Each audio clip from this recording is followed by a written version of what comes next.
करते हैं। अभी हम सबके बीच में भाई जी पधारे, यहाँ और बहनों से आग्रह है कि स्वागत करेंगे।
जब साथ है हमारे, हर काम उसके रहते, हर दिन हुआ पड़ा है। कभी हारना, हिम्मत का कदम बढ़ाओ। कभी हारना, हिम्मत का कदम बढ़ाओ। हजारों कदम बढ़ाने वो सामने खड़ा है। मत कहो खुदा से मेरी मुश्किलें बड़ी, ये मुश्किलों से कह दो मेरा खुदा बड़ा है। ये मुश्किलों से कह दो मेरा खुदा बड़ा है। मेरा खुदा बड़ा है, मेरा खुदा। ओम शांति।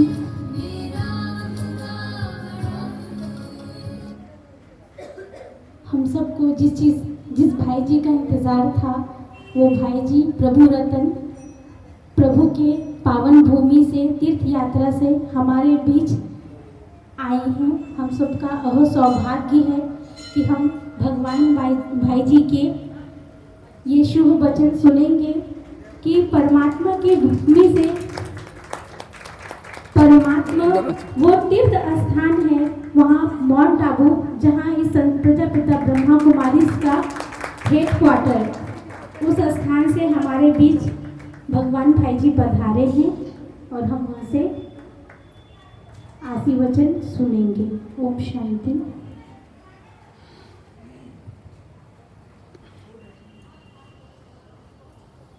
स्थिर करके ले लेना, इसमें पाँच नीचे से चालू करना। ओम शांति। वैसे तो हम सभी शिवरात्रि के उपलक्ष्य में कार्यक्रम में इकट्ठे हो गए और घर बैठे 12 ज्योतिर्लिंगम का दर्शन हो रहे हैं। ये हमारा कितना बड़ा सौभाग्य है जो 12 ज्योतिर्लिंगम का दर्शन, क्योंकि शिवरात्रि सबसे बड़ा महान त्योहार है। शिवरात्रि परमात्मा के अवतरण का यादगार पर्व है।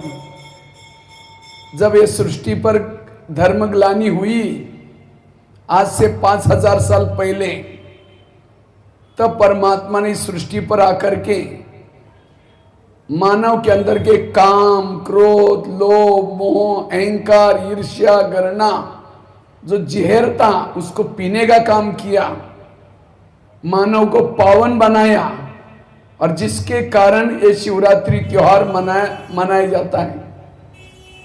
और फिर से वही असुर, वही विकार आज हर मानव में व्याप्त है। इसलिए आज समाज में अपराध होते जा रहे हैं, तनाव टेंशन बढ़ता जा रहे हैं, नशा व्यसन बढ़ता जा रहे हैं। हर मानव दुखी है, क्यों? उन विकारों के वश में है। इसलिए अभी भी परमात्मा के अवतरण की आवश्यकता है और वो अवतरण हो चुका है। 1937 से लेकर के परमात्मा अपना कार्य कर रहे हैं। लगभग 89 साल होने जा रहे हैं। इसलिए ऐसे कार्यक्रम क्यों रखे जाते हैं? जो मानव अभी तक सोया है उस मानव को जगाने के लिए ऐसे कार्यक्रम किए जाते हैं, क्योंकि अब हम सभी के सामने महाभारी विनाश है। इसलिए जागो, ये सृष्टि में परिवर्तन होने जा रहे हैं। आज परमात्मा को हम जगह जगह पर ढूंढ रहे हैं, मंदिरों में ढूंढ रहे हैं, कोई पानी में ढूंढ रहा है, कोई कहां ढूंढ रहा है। परमात्मा एक है। देवों में देव महादेव, हर हर महादेव। जिन्होंने परमात्मा को पहचाना उसने सब कुछ पाया। पेड़ों के पत्तों को पानी में डालने से पेड़ नहीं बढ़ता, पेड़ों के जड़ों को पानी में डालो। ये सृष्टि का जड़ परमात्मा शिव, जो सभी आत्माओं का पिता है। आज अल्लाह नूर है, कहते हैं। नूर मतलब एक लाइट है। गॉड इज लाइट, ओंकार निराकार, सभी देवों में देव महादेव।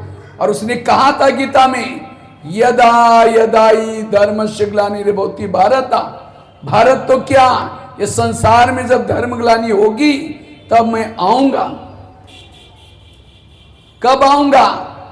अनाज पुड़ी में बेचा जाएगा, गाय विष्ठा खाएगी, बच्चे अपने मुख से वर मांगेंगी, बालों का श्रृंगार होगा।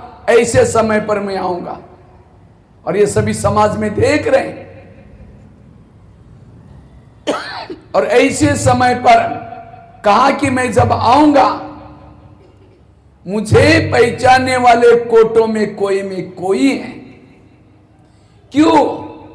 क्योंकि वो एक साधारण तन में आता है, मानवीय तन में आता है, जिसको गीता में भी कहा है, मैं एक बूढ़े तन में आता हूं।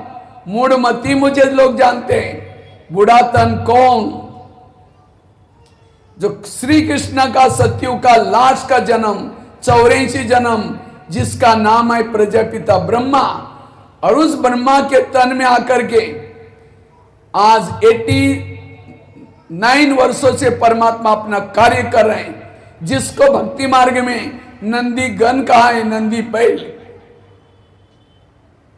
उसके तन में परमात्मा प्रवेश करके हम कौन हैं, कहां से आए हैं, कहां जाना है, ये सब कुछ राज बताए जा रहे हैं। इसलिए जागो,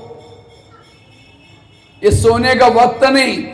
कहते हैं लंका जलने से पहले वो जगाया कुंभकर्ण को, वो उठ तो गया, करवट बदल करके फिर सो गया। इसी तरह कईयों को हम हर साल जगाते हैं, क्या कहते हैं? हम जरूर आएंगे। कई तो कहते हैं बुढ़ापे में आएंगे, अभी तो दांत हैं, राम राम बोल सकते हैं। दांत नहीं होंगे तो लाम लाम बोलेंगे, लाम लाम। कहते हैं का व्यक्ति था, उसका यमराज से दोस्ती हो गई। जब यमराज से दोस्ती हो गई तो यमराज को कहा, जब भी आप मुझे लेने के लिए आए मुझे चिट्ठी लिखना, पत्र लिखना, मैं तैयारी करूंगा। तो यमराज ने कहा ठीक है। आनंद में जीवन बीतता गया। अचानक 3 यमदूत आ गए। तो वो व्यक्ति कहता नहीं, यमराज मेरा दोस्त है, जब भी आऊंगा। उसने कहा कि मैं पत्र लिखूंगा। नहीं गया, कोशिश किया, नहीं गया। तो यमराज खुद लेने के लिए आए, कह चलो। कहता है नहीं, आपने तो कहा मुझे पत्र लिखूंगा। कहता है मैंने 3 पत्र लिखे। कहा कि मेरे पास एक भी पत्र नहीं आया।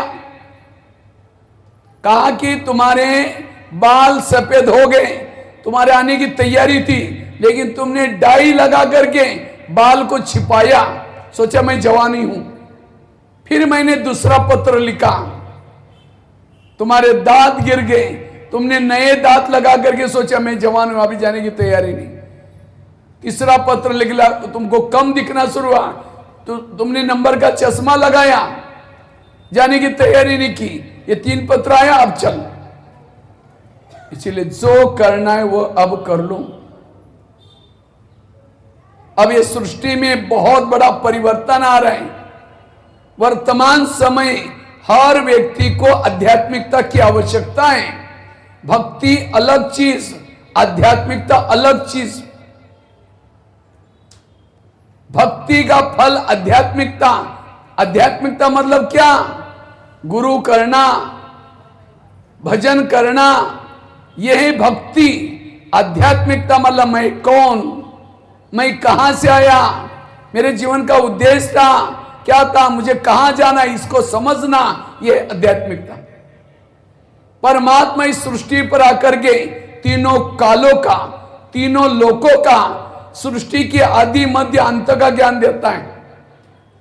ये सृष्टि में 3 लोग हैं, सृष्टि में 3 लोग हैं, साकार दुनिया, आकारी दुनिया, ऊपर निराकारी दुनिया। ये सृष्टि में टोटल 950 करोड़ आत्माएं हैं। हर इंसान एक आत्मा है। आंखों से देखता है, कानों से सुनता है, मुख से बोलता है। आत्मा कभी मरती नहीं। आत्मा अजर अमर अविनाशी है। तो आत्मा का घर कहां है? इस दुनिया से भी पार, चांद सूरज तारांगे की पार, जिसका नाम है परम धाम, शांति धाम, ब्रह्मलोक। और सभी आत्माओं का पिता, देवों में देव महादेव, वो भी चैतन्य रूप में उसी दुनिया में निवास करता है, जिसको हम जगह जगह पर शिवलिंग की मंदिर बना करके उनकी पूजा करते। जैसे कोई व्यक्ति के पैसे है किसी के पास और उसका फोटो लगा हुआ है, फोटो को जाके कहो मुझे पैसा दो, क्या फोटो पैसा देगा? जो व्यक्ति है वहां जाना पड़ेगा। इसी तरह अगर मुझे सुख चाहिए, शांति चाहिए, मंदिर में जाने से नहीं, मन बुद्धि से ऊपर जाना पड़ेगा। जो वहां रहता है उसके पास जाना पड़ेगा, जिसको परमात्मा का राजयोग सिखा रहे हैं, कैसे उसका ध्यान लगाना। और जब तक ध्यान मन बुद्धि से जाएंगे नहीं वहां, हमें नहीं मिलेगा सुख शांति। तो जब इस सृष्टि की शुरुआत होती है, उस ब्रह्मांड से 9 लाख आत्माएं नीचे आती हैं। आपको पूरी दुनिया की कहानी सुनाता हूं, जिसको कहते हैं सत्यनारायण की सत्य कथा। इसकी शुरुआत होती है, 9 लाख आत्मा ब्रह्मांड से आती हैं। उस समय जैसे मैंने कहा, इस दुनिया में 4 युग होते हैं, जिसको स्वस्तिका के रूप में दिखाया। 4 भाग समान होते हैं। एक भाग सतयुग का, दूसरा भाग त्रेतायुग का, तीसरा भाग द्वापर युग का, चौथा भाग कलयुग का। 4 युगों की समय है 5000 साल। हर युग की आयु है 12.5 वर्ष। जब सतयुग की शुरुआत होती है, ब्रह्मांड से 9 लाख आत्मा नीचे आती है। सबके सिर पर सोने का मुकुट होता है, पुष्पक विमान होता है, सोने के महल होते हैं। देवी देवता के रूप में वो 9 लाख आत्मा अपना कार्य करते हैं। समय बढ़ता जाता है। एक बार आत्मा उस ब्रह्मांड से आए, 4 युग पूरा करके वापिस जाते, बीच में कोई नहीं जाता। सतयुग में हर एक की आयु 150 वर्ष होते हैं। और उस समय वंडरफुल ये है, केवल भारत ही होता है, कोई भी देश वहां नहीं होता। आखिर समय बढ़ता है, त्रेता ही शुरू हो गया। त्रेता में और आत्माएं ऊपर से आती हैं। पहली 9 लाख प्लस और आत्माएं 33 करोड़। इसलिए गायन है 33 करोड़ देवी देवता। समय बढ़ता है,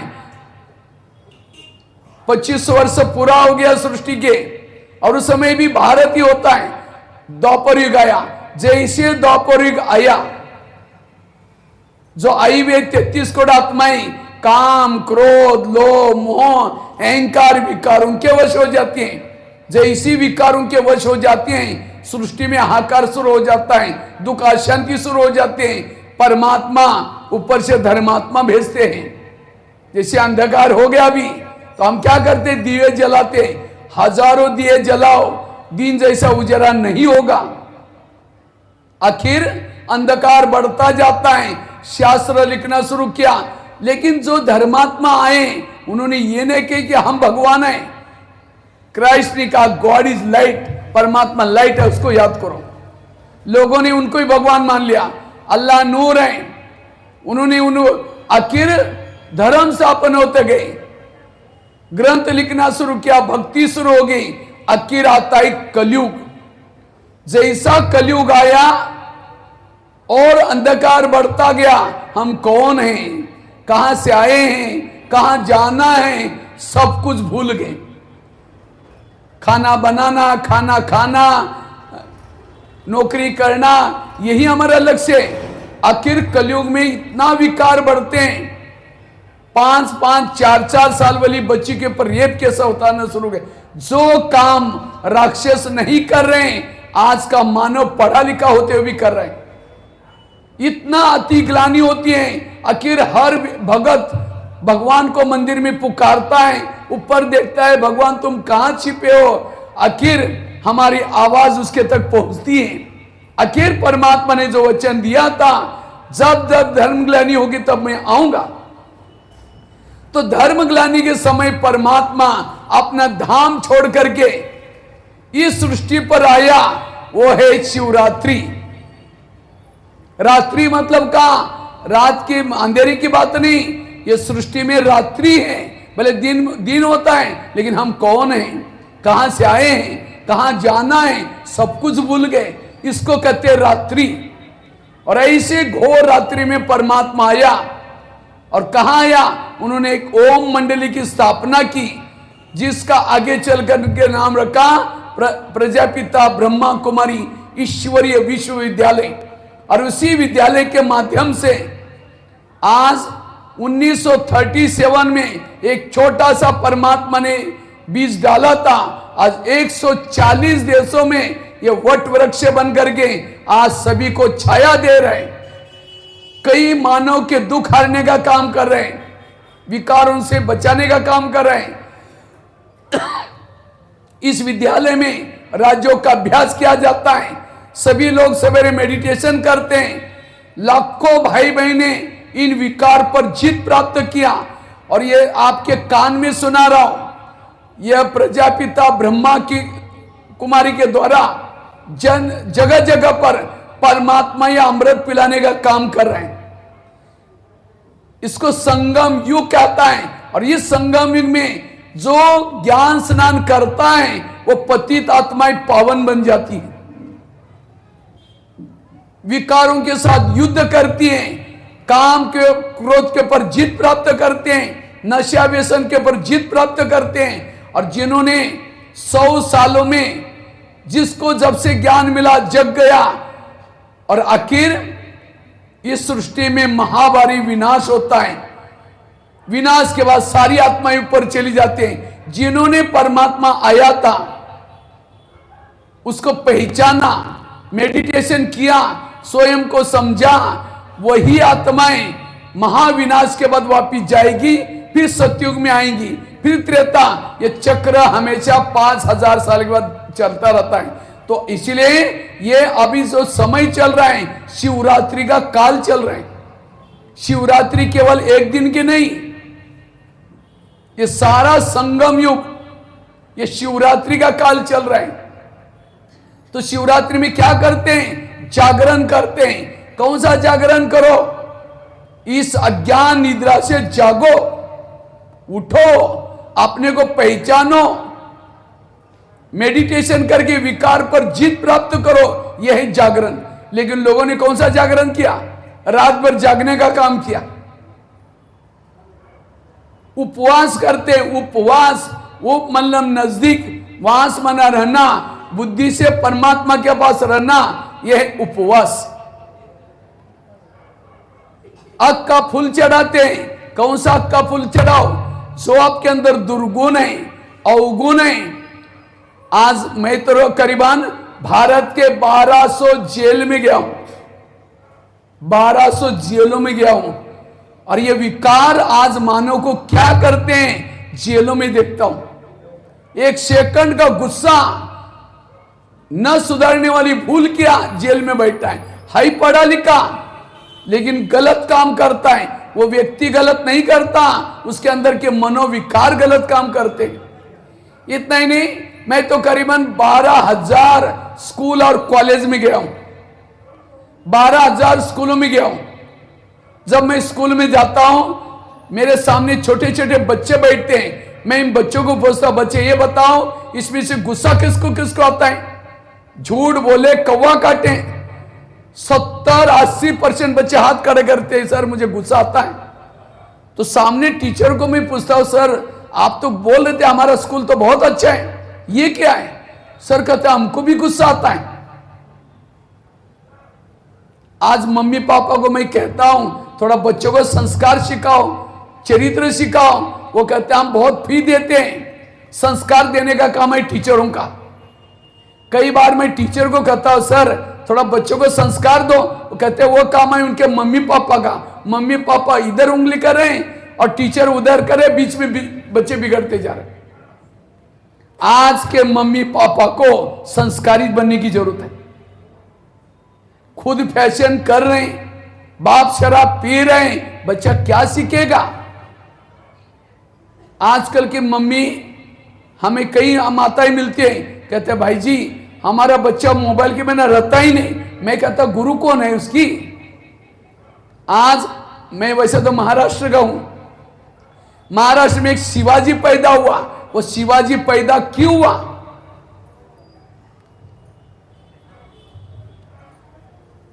शिवाजी इधर से ले, शिवाजी पैदा क्यों हुआ? क्योंकि शिवाजी जब गर्भ में था, उसकी मां जिजामाता वो क्या करती हैं? अच्छे अच्छे ग्रंथ पढ़ती हैं, अच्छे अच्छे साहित्य पढ़ते हैं, और वो संस्कार बच्चे को ऊपर पड़े। लेकिन आज की मां जब बच्चा गर्भ में क्या करते हैं? यूट्यूब चलाते हैं, फेसबुक देखते हैं, फैशन करते हैं, बच्चा क्या सीखेगा?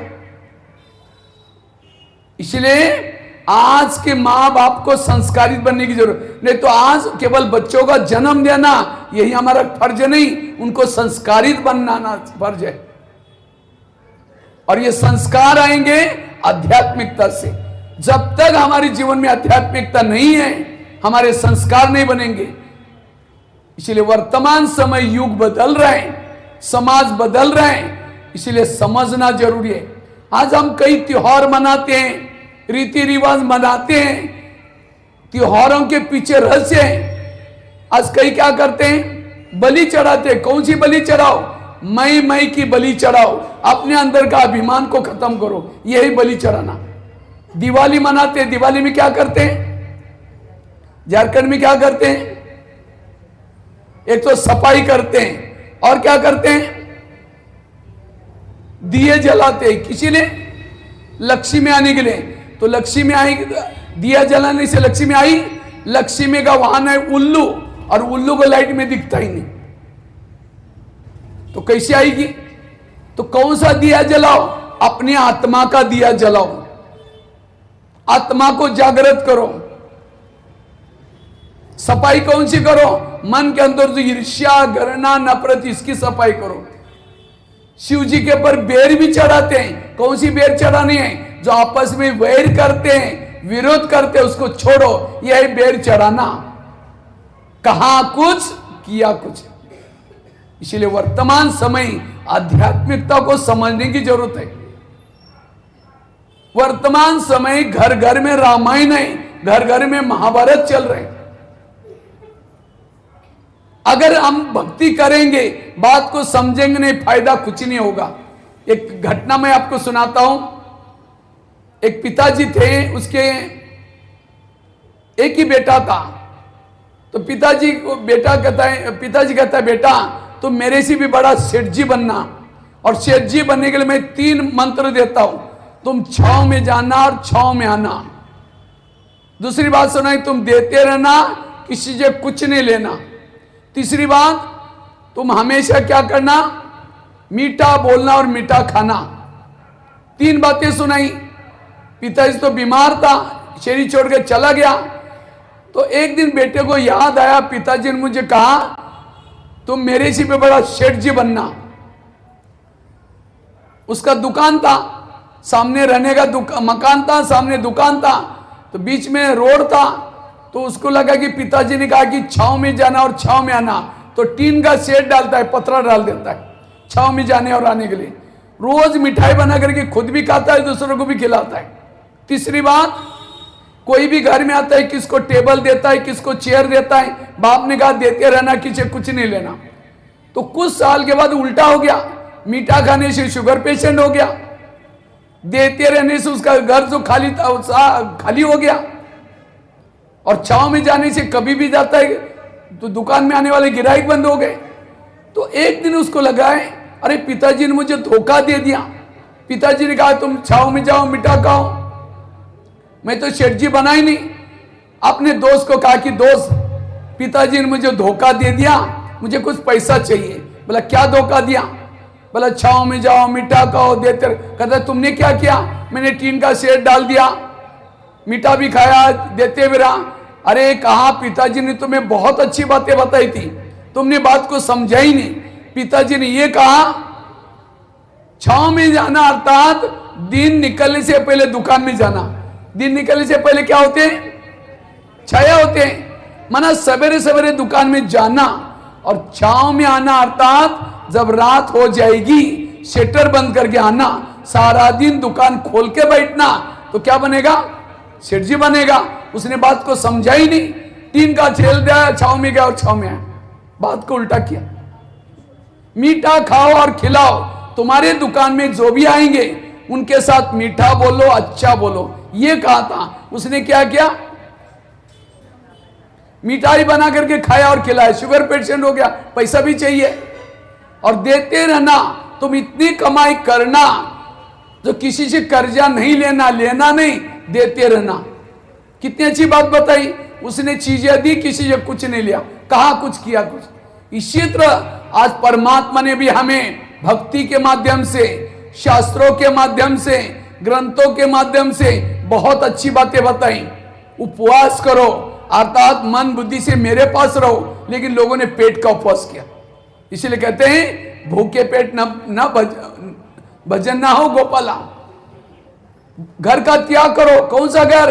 ये शरीर आत्मा का घर है, इसको भूल जाओ, आत्मा समझो। लेकिन लोगों ने इस घर को छोड़कर जंगल में चले गए।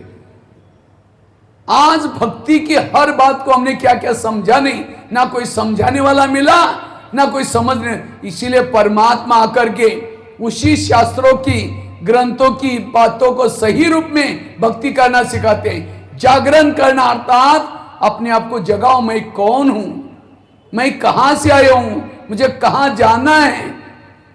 और तब वो भोलेनाथ प्रसन्न हो जाएगा। और आग के पुल कौन से चढ़ाओ? जो हमारे अंदर बुराई है, दुर्गुण है, उसको छोड़ो। यह है आग का पुल चढ़ाना। इसलिए परमात्मा शिव ज्योति स्वरूप है, जिसको हम शिवलिंग के रूप में पूजा करते हैं। आज हम सभी आत्माएं भी ज्योति स्वरूप हैं, लेकिन हमने शरीर धारण किया। परमात्मा उसको कहेंगे जो जन्म मरण के चक्कर में नहीं आता। परमात्मा उसको कहेंगे जो सारी दुनिया के लोग उसको माने। आज परमात्मा शिव को सभी धर्मों में मानते हैं। वो सभी धर्मात्माओं का पिता है। सबका घर एक, सबका पिता एक, सब आपस में भाई भाई। ये है आध्यात्मिकता। और जब तक मानव में आध्यात्मिकता नहीं आएगी, तब तक ये काम, क्रोध, लोभ, मोह इसके पर जीत प्राप्त नहीं करे। आज भक्ति का उद्देश्य क्या है? विकार पर जीत प्राप्त करना। लेकिन आजकल मॉडर्न भक्ति हो गई। भक्ति क्यों करते हैं? भगवान मेरे बेटे को नौकरी लगाना, हम आपको 7 नारियल तोड़ेंगे। बड़ा अच्छा बिजनेस है। 7 नारियल तोड़ेंगे और बेटे को 50,000 से ज्यादा नौकरी देना, कम नहीं देना। बिजनेस परमात्मा को कभी मांगा नहीं जाता, इसलिए यहां मांगने की जरूरत नहीं। वो कहता है तुम लायक बनो, तुम्हें सुख शांति सब मिलेगी। कहते हैं कि 4 बच्चे थे, वो आपस में लड़ रहे थे। कहते हमको घर की स्टेट बांट के चाहिए। तो पिताजी को लगता है मैं किसको कितना दूं। चारों बच्चों को क्या क्या एक दिन बुलाया और एक एक मुट्ठी गेहूं दिया और कहा कि मैं 10 साल के लिए बाहर जा रहा हूं, आऊंगा तब घर की स्टेट बांट कर दूंगा। तो पिताजी 10 साल तक चले गए। तो 10 साल के तो पहले बच्चे ने क्या किया, सोचा एक मुट्ठी गेहूं आई क्या करूंगा, कचरे में फेंक दिया। दूसरे बच्चे ने क्या किया, अनाज आए अनाज में डाल करके पीस के खा लिया। तीसरे बच्चे ने क्या किया, सोचा या बाप की अमानत आई, एक सोने का डब्बा बना करके रख दिया उसके अंदर। चौथे बच्चे ने क्या किया, उसको अपने खेती वालों को बुलाया और कहा इसको बोना, जब उगेगा फिर बोना, 10 साल तक बोते रहना। 10 साल के बाद पिताजी आए तो बच्चे बोलने लगे हमके घर की स्टेट बांट कर दो। तो पिताजी ने कहा ठीक है, शाम को मेरे रूम में आना। तो आए तो पिताजी ने कहा मैं घर बांटने से पहले आपको एक पूछना चाहता हूं, 10 साल पहले मैं गेहूं दिया था वो कहां है? तो पहला बच्चा कहता है मैंने उसको मैं कचरे में डाल दिया। दूसरे को कहा तुमने क्या किया? कहता अनाज था, अनाज में डाल के पीस के खा लिया। तीसरे को कहा तुमने क्या, अभी लेके आता हूं, डब्बा ला कर सोने का दिखाया। चौथे बच्चे को तुमने क्या किया? कहता लाने के लिए आप बैलगाड़ी चाहिए। क्या चाहिए? देते समय सामान दिया, किसने कचरे में फेंका, किसने कहा। तब बाप ने कहा लास्ट वाले बच्चों को जिसने कचरे में डाला था, तुम्हें कोई चीज की कदर नहीं, अगर मैं तुम्हें घर की स्टेट दूंगा तुम ऐसे ही उड़ा देगा जैसे गेहूं को कचरे में डाला। तुम इस घर का झाड़ू पोछा करने का काम करना।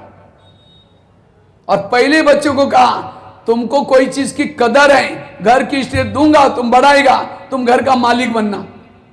इसी तरह परमात्मा उस ब्रह्मांड से आता है कलयुग के अंतिम समय और सभी आत्माओं को ये ज्ञान की एक एक मुट्ठी देता है। चाहे कोई मेले के माध्यम से, कोई टीवी के माध्यम से, कोई सेंटर पर आकर के ये ज्ञान हर इंसान तक पहुंचेगा। कई लोग क्या बोलते हैं, ये ब्रह्मा कुमारी को कोई काम धंधा नहीं है, विनाश होने वाला है सत्य। किसने कहा? अरे ये तो युगों युगों से होता है, लिया ज्ञान को कचरे में फेंक दिया। कई कहेंगे हाँ ये ब्रह्मा कुमारी वाले ना बड़े अच्छे काम करते हैं, भावना ही कम से कम। कई क्या करेंगे, ये ज्ञान को लेंगे, अपना जीवन अच्छा बनाएंगे खुद का, अर्थात सोने के डब्बे में रखा। और कई क्या करेंगे, अपना जीवन अच्छा बनाएंगे, औरों को भी संदेश देंगे, ये ज्ञान को बढ़ाएंगे।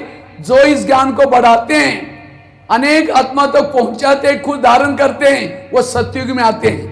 जिन्होंने केवल सोने के डब्बे में रखा वो त्रेता युग में आते हैं। और जिन्होंने कहा ये ब्रह्मा कुमारी वाले अच्छा काम करें, भावना भक्ति वाली, वो द्वापर युग में आते हैं। और जिन्होंने कचरे में डाला वो कलयुग में आते हैं। तो चेक करो मुझे कौन से युग में आना है। और ये ब्रह्मा कुमारी कोई बहने नहीं बोल रहे हैं, स्वयं कालों का काल महाकाल ये ज्ञान दे रहे हैं। ये ज्ञान कोई किसी व्यक्ति का नहीं।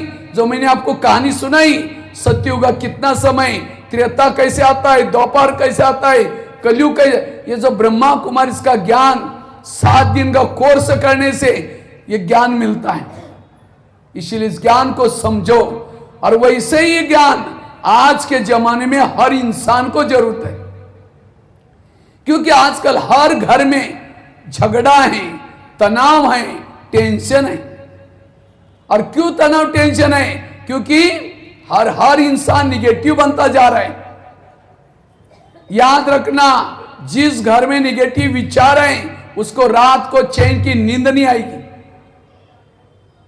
जिसके विचार निगेटिव है उस घर में शांति नहीं हो सकती, वहां सुख नहीं हो सकता। जिसके सोच ही निगेटिव है वो आत्मचिंतन परमात्मा चिंतन नहीं कर सकता। जिसके विचार ही निगेटिव है उसके चेहरे में खुशी नहीं होगी। आज हर एक का चेहरा लटका हुआ है, वो शारीरिक रूप से मानसिक रूप से परेशान है। जिसको मानसिक रूप से तनाव है, वहां पानी के मटके भी सूख जाते हैं, बरकत नहीं हो सकती। आज टीवी खोलो निगेटिव, अखबार खोलो निगेटिव, किसी के पास जाकर के बैठो निगेटिव, हर जगह पर निगेटिव का बोलबाला है। और जहां निगेटिव है वहां सहन शक्ति नहीं है, अपराध होते जा रहे हैं। इसलिए वर्तमान समय सारे धर्मों का ज्ञान, सारे ज्ञान का सार पॉजिटिव बनो, सकारात्मक बनो, और उसका आधार है आध्यात्मिकता। हमारा हर वर्ष में ब्रह्मा कुमारी एक थीम को लेके चलती है। इस वर्ष में हमारी एक थीम है ब्रह्मा कुमारी की, आध्यात्मिक ज्ञान के द्वारा स्वस्थ और सुखी जीवन। आज घर में एसी है, गाड़ी है, सब कुछ है, लेकिन जीवन में सुख शांति नहीं। सुख शांति का आधार सकारात्मक सोच, और ये सकारात्मक सोच कहां से मिलते हैं? आध्यात्मिकता मिलते हैं। जिसके सोच निगेटिव है उस व्यक्ति का दिमाग हमेशा गर्म रहता है, और जिसका दिमाग गर्म रहता है उसके दिमाग में केमिकल उतरते हैं, शरीर की बीमारियां होती है। इसलिए कहते हैं जिसका पांव गरम, पेट नरम, दिमाग ठंडा, उस घर में कोई डॉक्टर है उसको मार दो डंडा। पांव को गरम रखना, पेट को नरम रखना, दिमाग को ठंडा रखना। लेकिन आजकल उल्टा होता है, पांव रहते ठंडे, दिमाग रहता है गरम। हर इंसान का दिमाग गरम है।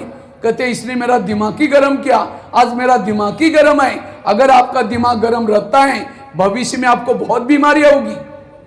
इसीलिए पॉजिटिव रहो। 2 फैक्ट्री खोलो, पैसे की जरूरत नहीं। मुख में शुगर फैक्ट्री और दिमाग में आइस फैक्ट्री। इसको ठंडा रखो, इसको मीठा बनाओ। लेकिन आजकल उल्टा होता है, आज वॉकिंग करेंगे नहीं, पैदल चलेंगे नहीं। कईयों को लगता है अगर पैदल चलेंगे लोग सोचेंगे ये गरीब है, इनके पास कुछ भी नहीं है। और जो वॉकिंग नहीं करता, पैदल नहीं चलता, उसका ब्लड सर्कुलेशन नहीं होता, कई बीमारियों की जड़ है।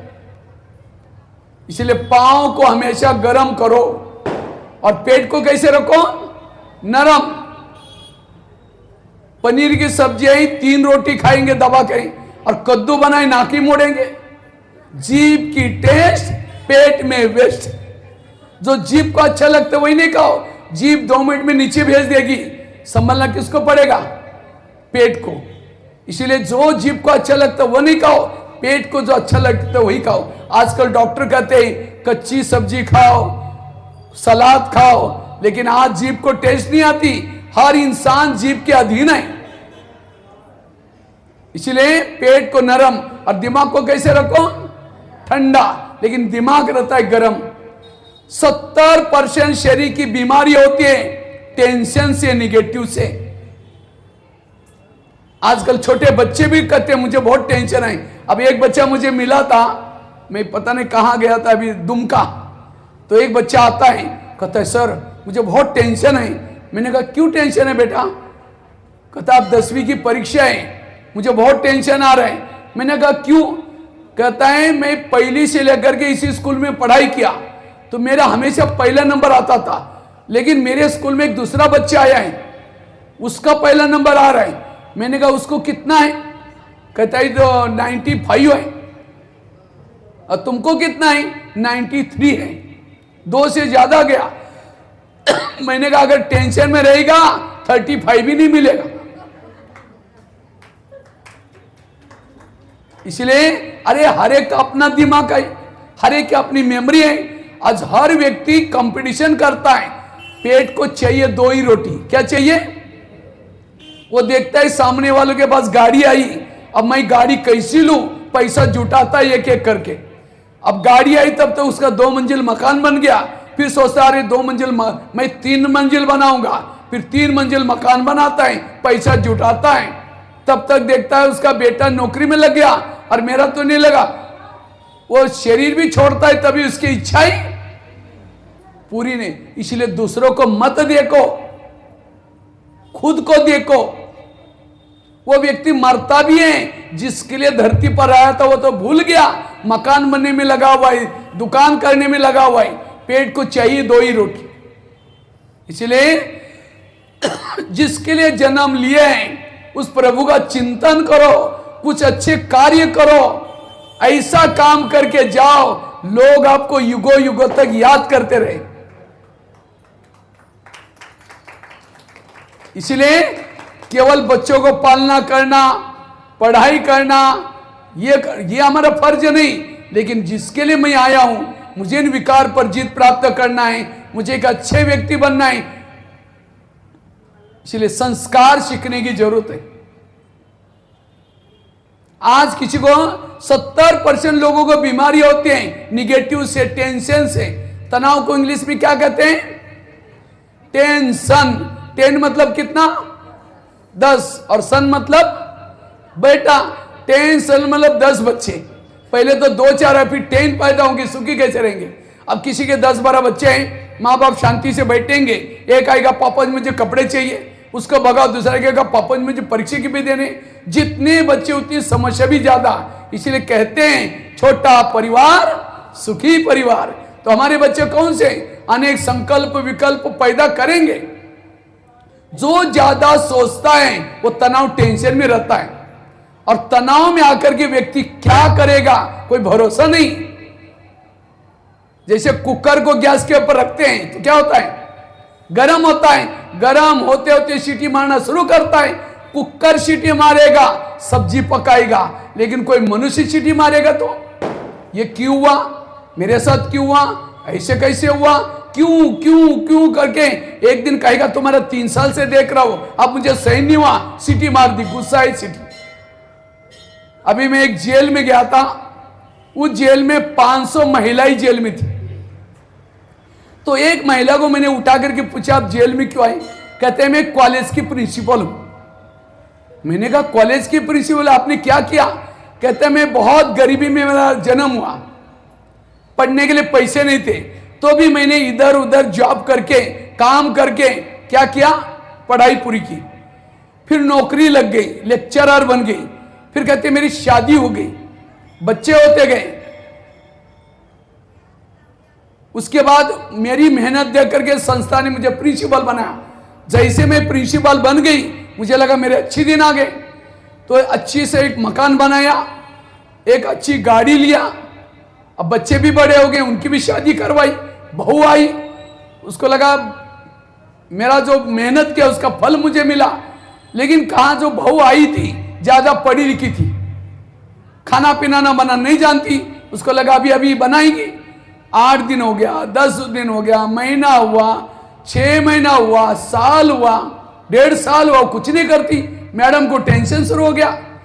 एक दिन उसके कॉलेज में मीटिंग थी, तो मैडम थोड़ी देरी से आई, उसको लगा बहू ने कुछ तो किया होगा, तो आने के बाद कहा कि बेटा तुमने कुछ बनाया? कहते मुझे कुछ नहीं आता। अब उसको लगा कि इसके कारण सबको भूखा थोड़ी मारना है। आखिर मैडम फ्रेश होकर के गई, किचन में गई, दाल बनाई, चावल बनाई, सब्जी बनाई, स्टील के बेलन से रोटियां बेल रही थी। बहू आकर के कमर पर हाथ रख करके खड़ी होती, कहते आप कॉलेज में जाते हो, कोई बड़ी बात है क्या? वहां एसी में बैठो, एक तो बेल बजाओ, लोग पानी लगा देते, उसमें क्या है? एक तो खाना नहीं बनाया, दोबारा ऐसे इतना दिन का उसका टेंशन गुस्सा था, वही बेलन जोर से फेंक के मार दिया, बहू के सिर में लग गया, बहू ऑन स्पॉट खत्म। पुलिस वालों का पता चला, पुलिस वाले पकड़ के लेके गए, और कोर्ट ने फैसला किया आजीवन कारावास। मैंने उस मैडम को 2-3 क्वेश्चन पूछा, मैडम आपको गुस्सा क्यों आया? कहते बहू ने मुझे टोंट मारा। मैंने कहा वो टोंट कहां लगा है, थोड़ा जगह दिखाएंगे? कहते भैया टोंट थोड़ी लगता है। मैंने कहा कितना बड़ा फोड़ा आया? फोड़ा भी नहीं आया। कितना लीटर खून गया? खून भी नहीं आया। देखो उस मैडम ने सब कुछ सीखा, क्या नहीं सीखा? सहन करना। एक घटना मैंने आपको सुनाई, आज इज्जत गई, नौकरी गई, सब कुछ गया, आज वहां सो रहे, नीचे सो रहे, ना बेड, मच्छर का वो सहन कर रहे हैं। अगर उन बातों को सहन करते हो आज ये दिन, आज की इंसान में सहन शक्ति की कमी है।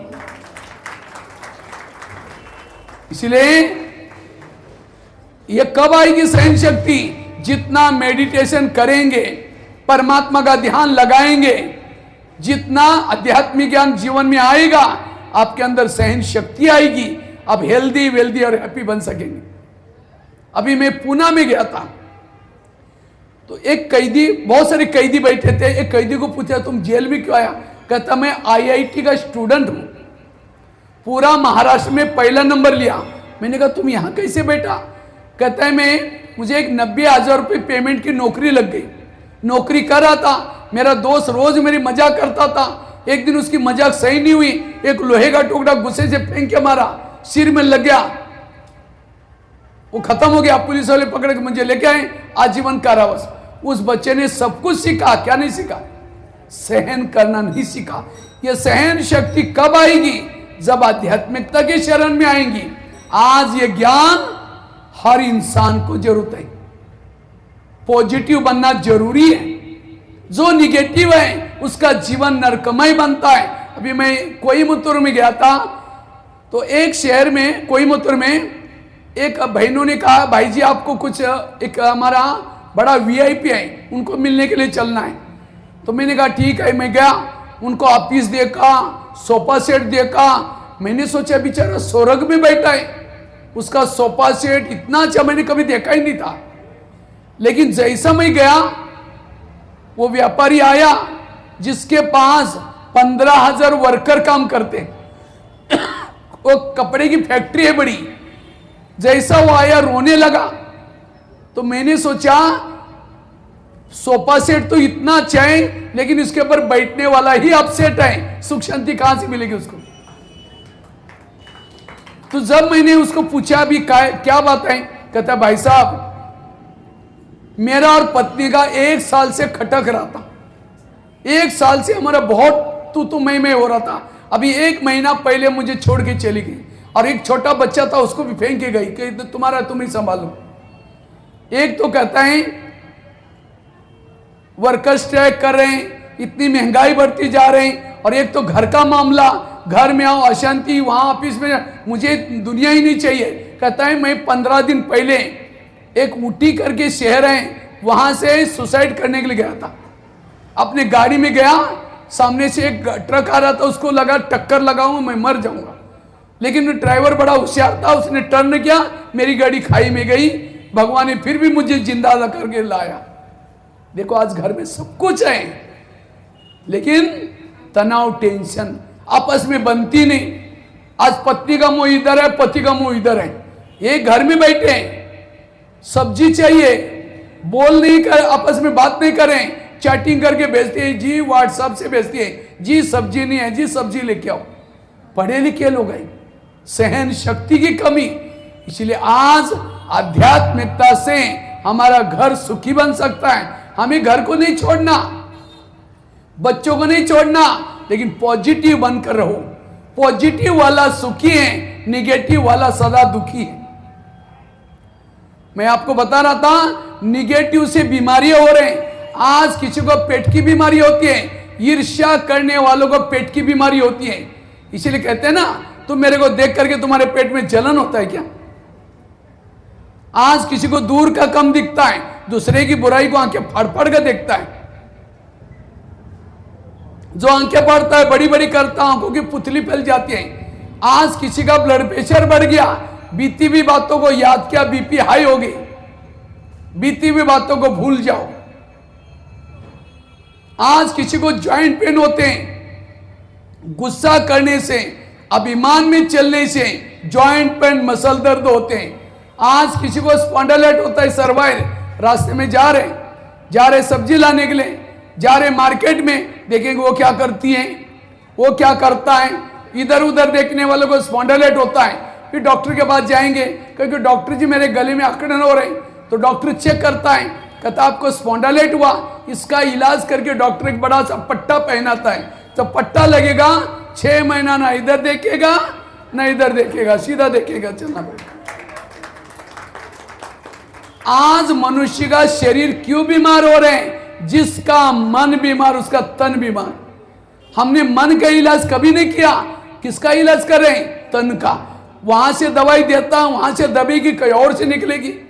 आज कोई भी पेशेंट डॉक्टर के पास जाता है, डॉक्टर क्या बोलता है? टेंशन भी नहीं आना, लेकिन टेंशन की कोई दवाई देता है?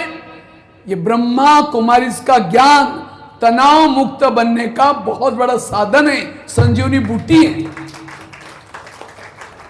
और यहां का ज्ञान सुनने से साइड इफेक्ट नहीं होंगे, इसीलिए परमात्मा का एक नाम है शिवलिंग का, कौन सा? वैद्यनाथ। देवघर में है वैद्यनाथ। परमात्मा ने इस धरती पर आकर के जो लोग बीमार पड़े थे, कौन सी बीमारी?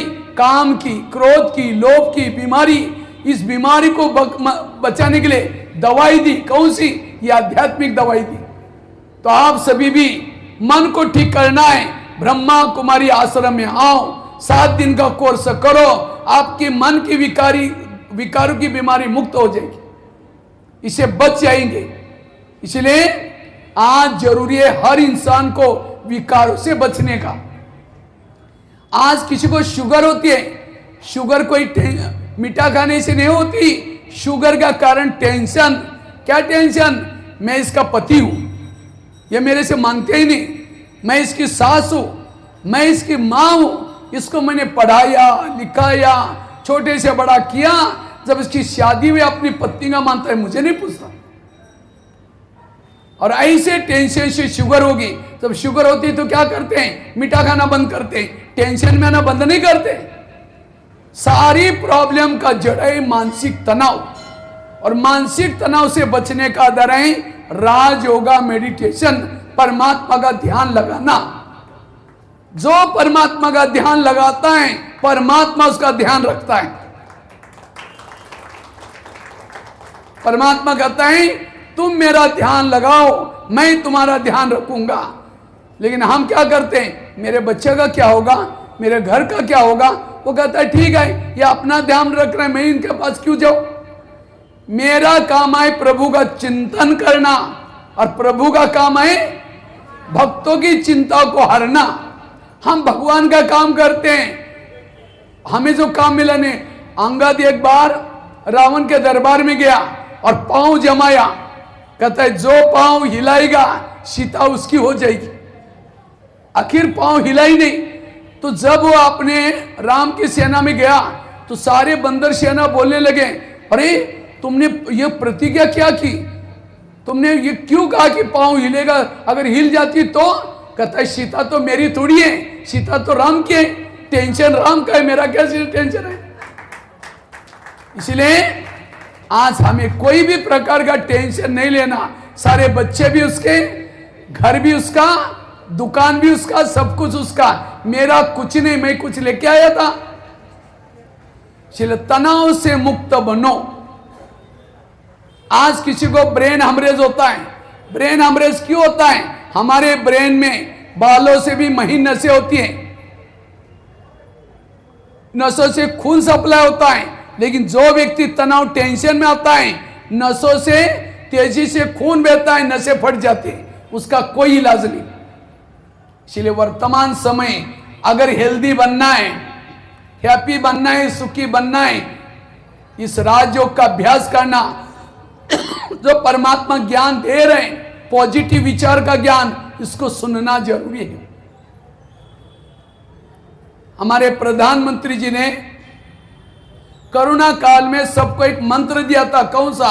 हमारे लिए जान अच्छी है, हमारे लिए जहान है। मेरा हेल्थ अच्छी है, मेरे लिए दुनिया है। अगर मेरा हेल्थ बिगड़ी, मेरे लिए दुनिया कोई काम की नहीं।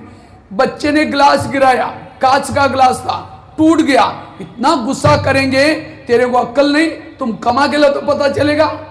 ग्लास था 10 रुपए का, गुस्सा करेंगे, हार्ट में प्रॉब्लम आएगा, 10 लाख रुपए का ऑपरेशन करना पड़ेगा। कौन सी समझदारी है? इसलिए आगामी आने वाले शिवरात्रि में शिव जी के ऊपर कौन सा कपुल चढ़ाओ? हे प्रभु, आज से मैं कभी गुस्सा नहीं करूंगा। हाथ सभी सामने ला करके प्रतिज्ञा करेंगे, सभी हाथ आगे करेंगे। सब सुन रहे हैं? सभी हाथ आगे करके प्रतिज्ञा करेंगे, हे परमात्मा शिव, आज से मैं प्रतिज्ञा करता हूं, इस शिवरात्रि के उपलक्ष्य में हम कभी भी टेंशन में नहीं आएंगे। तनाव से मुक्त रहेंगे, कभी भी गुस्सा नहीं करेंगे, अपने घर को शांत बनाएंगे, ना गुस्सा करेंगे, ना वायुमंडल खराब करेंगे, सदा सकारात्मक रहेंगे, हर परिस्थिति में पॉजिटिव रहेंगे। बस इतनी प्रतिज्ञा करो, आप हेल्दी, वेल्दी और हैप्पी बन सकेंगे, सुखी बन सकेंगे। लेकिन आज हमें गुस्सा कब आता है? गुस्सा कब आता है?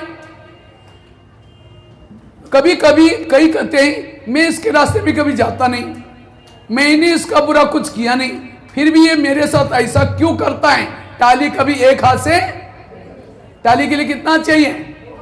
अगर कोई व्यक्ति आपके साथ उल्टा सुल्टा करता है, आपने कभी उसके साथ किया था? लोगों से नहीं डरो, भगवान से कभी ना डरना।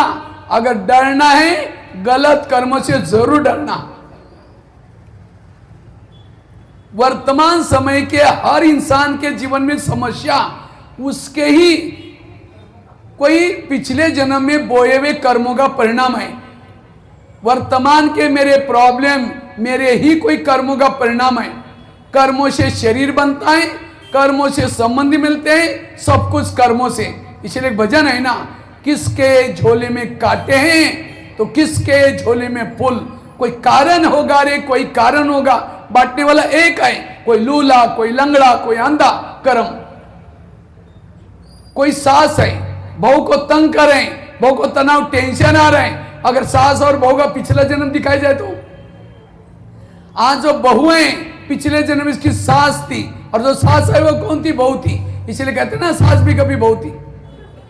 आज आपको बेटा मिला है, आपको पति मिला है, आपकी पड़ोसनी मिली है, आपकी सास मिली है।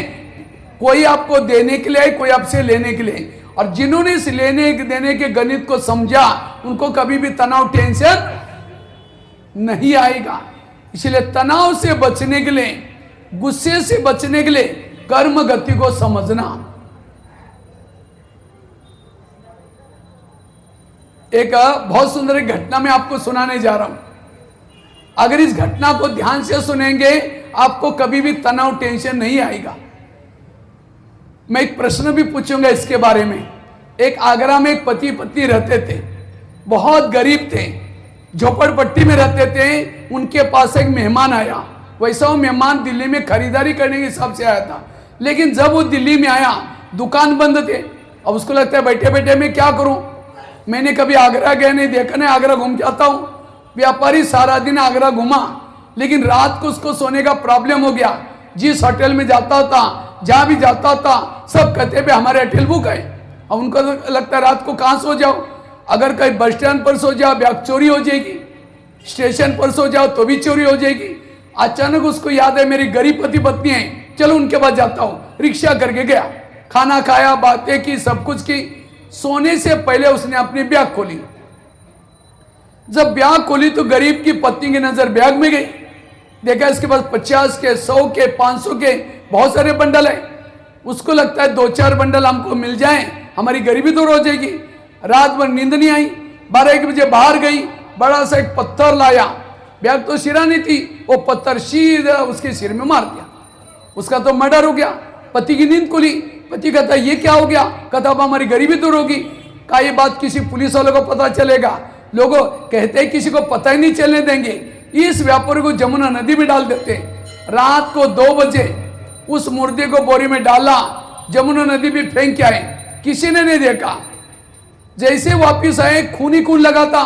उनको लगा किसी को पता ना चले। रातों रात उन्होंने खून के दाग भी मिटाए। उन्होंने खून के दाग तो मिटाए, लेकिन कर्मों के दाग को कोई मिटा। इसलिए एक भजन है ना, कर्म का लेका मिटे न रे भाई, लाख करे कोई चतुराई। उन्होंने उसी पैसे से प्लॉट लिया और एक मकान बनाया, दुकान खोला, गहने बनाए, उनकी गरीबी दूर हो गई। लेकिन दोनों को कोई बच्चे नहीं थे, दोनों ही पति पत्नी थे। कुछ साल के बाद एक बच्चा हो गया। एक ही बच्चा था, खिलाया पिलाया, कलेक्टर बनना जितना पढ़ाया, लेकिन अचानक उस बच्चों को टाइफाइड हो गया। तो उनको लगता है बच्चों को कुछ ना हो जाए। बड़े से हॉस्पिटल में इलाज किया, बहुत खर्चा हुआ, बनाए तक गहने बेचे। बीमारी ठीक नहीं हुई, गाड़ी बेची, बच्चे का इलाज किया तो भी ठीक नहीं हुआ, लास्ट में उन्होंने मकान भी बेचा, झोपड़पट्टी में चले गए। तो एक दिन वो बच्चा कहता, पापा जी अपने को जो मिला था पैसा खत्म हो गया, अब मैं जा रहा हूं, बच्चा मर गया। तो बच्चा कौन था? वही व्यापारी। तो ये आज क्यों सुनाया? आज माँ बाप ने होटल नहीं देखा, पैसा पैसा इकट्ठा किया, और ऐसा कोई बच्चा पैदा हुआ गलत संगत में जा रहे, नशा करें, तो बच्चा कौन है? आपके पिछले जन्मों का हिसाब। इस ज्ञान की कमी आज घर में मानसिक तनाव है, टेंशन है। इसी के साथ धन्यवाद। ओम शांति।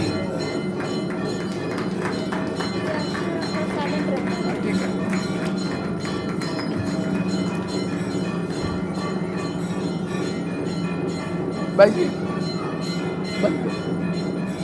बंद करो इसको।